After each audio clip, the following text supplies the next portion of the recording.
And for more, I do want to bring in Jonathan Corpina, resident expert down here on the trading floor. He's a senior managing partner at Meridian Equity Partners.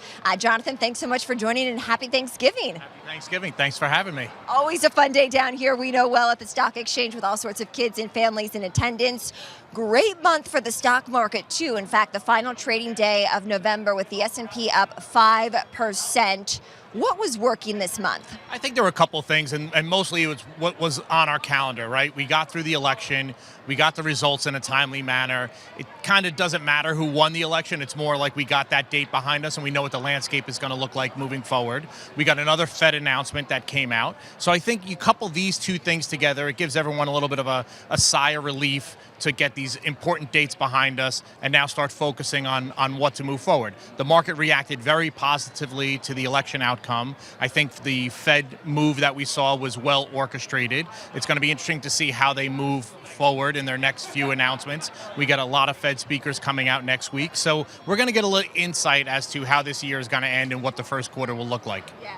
And what is the data indicating as to how the Fed might move when it comes to its rate path going forward? I don't know if the Fed has really seen in a quick fashion the implications of their moves just yet, and I don't think we were expecting to see a big swinging things. So I think we're going to continue to see a very slow, measured pattern, getting rates back down lower. You have to keep in mind, we were at low interest rates, and it took a very long time to get us up to those 7% numbers. So it's going to take some time to get back. I don't think the pendulum is going to swing back as fast as people might expect it, so you have to be patient to see how it all plays out. The Fed is going to take very calculated moves to make sure any and every decision that they make has the impact that they're expecting. Yeah. A record amount of inflows that we saw into U.S. stocks in November, according to data, $141 billion, the most for a 4-week stretch, according to EFPR Global data.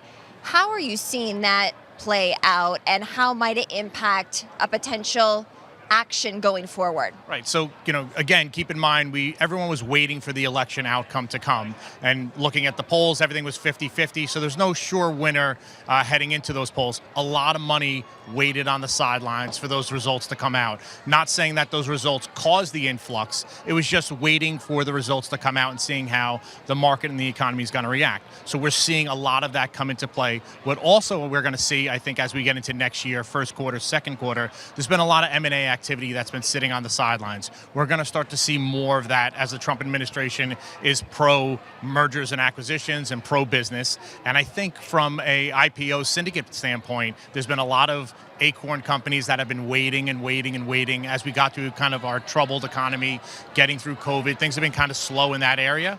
I think we're going to start to see a big influx of that as we get into the second quarter. So that'll be a lot more cash coming in from off the sidelines into our markets, which essentially is beneficial for our markets and our economy. Are you getting a real-time pulse on the consumer? I can tell you this Black Friday and really all for the month of November, Jonathan, I have been inundated with deals, and some of them have been pretty attractive. Yeah, I think consumers are becoming a little bit more comfortable with our economy and where we are and where we're going. They become more comfortable with our interest rates currently at the place that they're at. So discretionary spending, we are going to see an uptick in that. I think people feel just a little bit more comfortable as to where we are. So we will see spending. It's going to be great to see those retail numbers come out in the first quarter, because you're seeing and partaking, and I'm partaking. It just feels like people feel a little more comfortable getting back involved in it.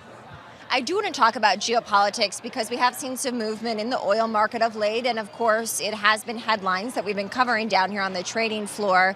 What is on your radar when it comes to geopolitics? Yeah, there's three things that we're currently looking at. The Russia-Ukraine. That tension continues to escalate, and as we have a change in administration, which is a change in outlook on how that should be played out, we're seeing that escalate more and more. We got comments out of Russia, out of Putin over the weekend about his interpretation of the administration coming in and his interpretation of the administration that is going out. I think that's going to continue to have some sort of escalation to it. We look at what's going on in the Middle East, and that too is another scenario where the new administration has said that they're going to try to come to some resolution. We're seeing some moves in the right direction there. How that plays out is going to be interesting. And the quiet headline that continues to be out there is China and Taiwan, right? That that area there continues to be, it should be a major headline story, but it's not. If that continues to escalate, I think that's going to be something that's going to have a negative impact on our markets.